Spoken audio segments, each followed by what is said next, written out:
this essential vitamin you might be missing and not even realize it. Hey, have you ever stopped to think that amidst this whole vitamin craze everyone's talking about, some are like VIPs for people with diabetes? Yeah, and today, we're talking about one you might not even remember to ask your doctor to check: vitamin B12. Stick with me here, and we'll uncover not only why it's so important for those living with diabetes, but also the silent signs its deficiency can cause in your body, without you even connecting the dots. Let's dive into it together, shall we? Oh, before we get deep into the subject, let me introduce myself real quick. Hello, super metabolic greetings to you.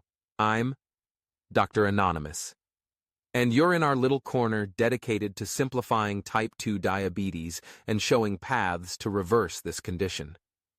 This channel's mission is to give you quality information in an easy-to-understand way, so you can take charge of your health.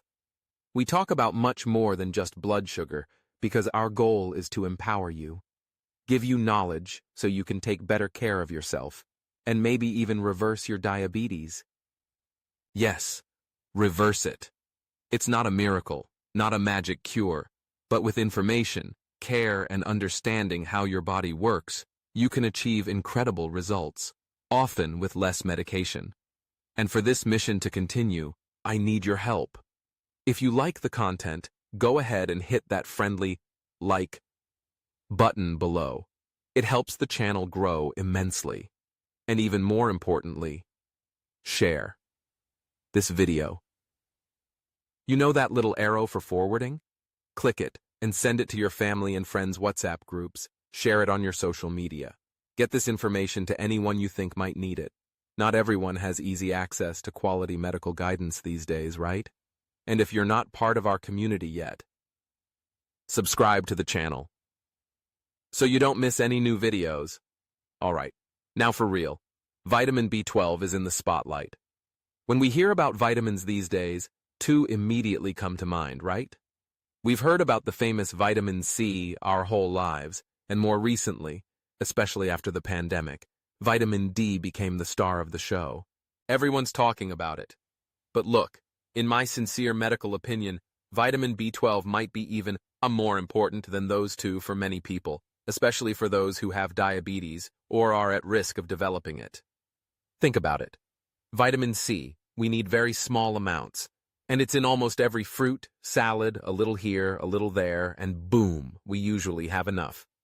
Vitamin D, although many people are deficient today, we could theoretically get plenty of it from sun exposure, which isn't always easy or safe, and it's also present in some foods.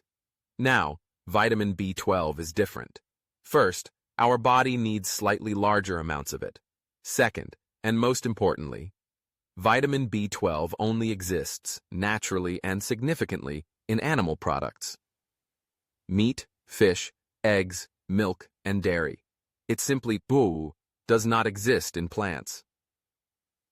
Period. I'm not exaggerating. If it doesn't exist in plants, it means it's not present in fruits, vegetables, legumes, grains, and crucially, it does not exist in flowers. And why is this so important? Because if it's not in flowers, it's hard to find in the most common supermarket products, the ones many people consume as the basis of their diet. Think about many people's routines: bread for breakfast, crackers for a snack, pasta for lunch, maybe a pastry in the afternoon, French fries. Get it? If your diet is primarily based on these ultra-processed foods made from flour, sugar, and vegetable oils, you run a huge risk of having virtually no decent source of vitamin B12. And the lack of it, my friends, can have very serious consequences for your health and quality of life. Let's understand this relationship better, starting with diabetes. If you search vitamin B12 diabetes online, the first thing that will pop up is the relationship with metformin. Yes, it's true. Those who use metformin, a very common diabetes medication, have a slightly higher chance of having difficulty absorbing B12 and, consequently, developing a deficiency. This is a fact, and we need to be aware of it. But here's the kicker that many people don't know. Even in diabetics who do not use metformin, or even in people who aren't diabetic yet but are at high risk, like those who are overweight or obese. The rate of B12 deficiency is already much higher than in the general population. Why? Because often, low B12 is almost a telltale sign of your diet quality. People who eat poorly, live off packaged foods, fast food delivery, highly industrialized food, tend to have lower B12 levels. And unfortunately, many diabetics or pre-diabetics fit this dietary profile. So, understand this. If you frequently consume industrialized food, are overweight, are pre-diabetic, or already have a diabetes diagnosis, your chance of having low B12 is high. Metformin might increase this chance even more, but it's just the icing on the cake in this scenario, not the main cause for most people. Now, an honest question. Does your doctor usually order a B12 level test in your routine checkups? Unfortunately, this vitamin isn't always remembered, which is a serious problem. And there's more. Even when it is ordered, the normal range shown on the lab result is usually very wide. For most labs, it goes from about 200 pg/ml up to over 900 pg/ml. The problem is that many people can start feeling the symptoms and consequences of low B12, even with a test result still within this normal value, but down at the lower end, near 200, 300. That's why I personally prefer my patients to maintain their B12 levels, at least from the midpoint of this range upwards, ideally above 400 or 500 pg/ml, to have a safety margin. If your value is below this, it might be an important sign to take a closer look at your diet. That's the first crucial message. So, what can a lack of B12 actually cause? Let's focus on the most common and important issue. When levels are low, the B vitamins, including B12, are essential for our cell replication, for maintaining our body, especially in those cells that divide and renew more rapidly. Can you think of some?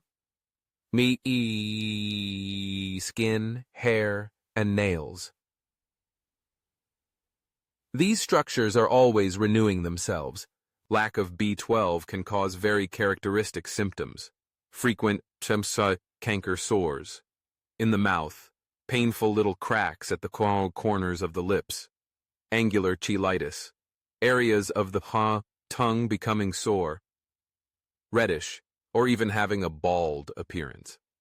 It can also lead to hair loss. Not total baldness, but hair that becomes thinner, weaker. And a very typical sign is dark spots on the skin, especially in the creases of the knuckles. Hyperpigmentation of the joints. Spots or changes in the nails can also occur. Blood cells, anemia. Our red blood cells also renew constantly. Without enough B12, their production in the bone marrow is impaired. This causes a specific type of anemia called megaloblastic anemia, where the red blood cells become larger than normal, unlike iron deficiency anemia, where they become small. A doctor can differentiate this in a blood test, CBC. This anemia can make the skin paler, washed out.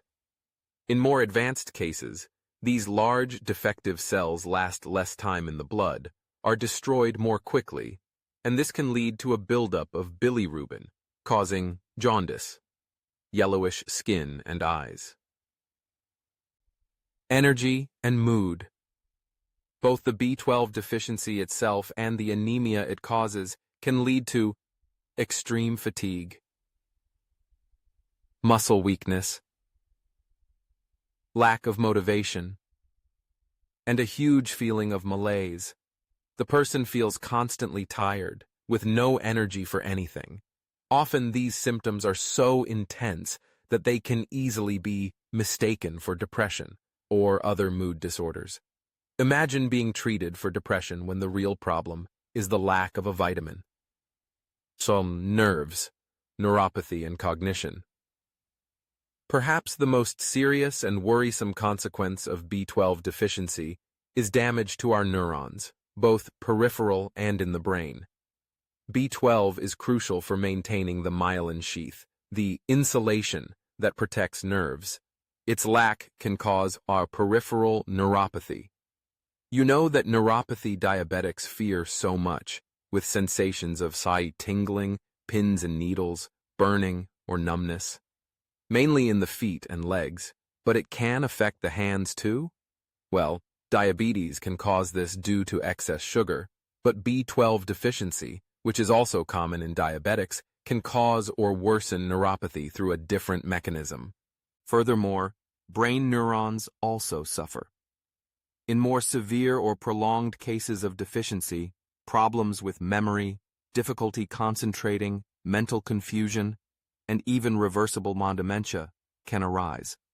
Frequent dizziness and vertigo can also be related to B12 deficiency, likely due to this neurological involvement. This is no joke, folks. It's very serious. What if B12 is high? Sometimes, a patient might show up with a B12 level above the reference range on a test. It's important to know that, to date, no health problems have ever been described as being caused by excess B12. From usual food intake or supplementation, the body generally eliminates the excess, so this is not usually a major concern. Grandma's wisdom and the lost liver. You know what's interesting? Our grandmothers and great-grandmothers, even without ever hearing the term vitamin B12, already knew the importance of certain foods that many people turn their noses up at today. That old, almost lost habit of eating organ meats, especially liver, beef, chicken. I'm almost certain this custom was so strong because intuitively, the elders knew that consuming these foods prevented a lot of health problems. Eating liver regularly ensured a good supply of B12 and avoided half of this list of symptoms I mentioned. Your grandma, even without knowing the vitamin's name, knew liver was important for health, for the blood, for strength. Nowadays, many people say it's gross. They don't like the taste. But back then, it was common for mothers and grandmothers to practically force children and adults to eat liver because they knew it was good for them. So, tell me something. Hasn't this video earned your thumbs up yet? That's savvy-like? Who remembers a grandma, an aunt, an older mother who insisted on eating liver or other organ meats? If you remembered, send this video to her, or to whoever told you these stories, and say something like, "Look, you were right. Maybe you couldn't explain why, but now I understand the science behind it." And just to wrap up this thought, it's important to remember that about 30, 40, 50 years ago, type 2 diabetes was considered an almost rare disease. It definitely wasn't the frightening epidemic we see today. Could the habit of eating liver and other B12-rich foods, combined with a diet containing fewer processed items, have something to do with that? What do you think? Leave your comment below. I want to know your thoughts on this subject. And don't forget, subscribe to the channel to keep receiving information that can transform your health. I'll see you in the next video with more tips and knowledge for you to live better. A big hug.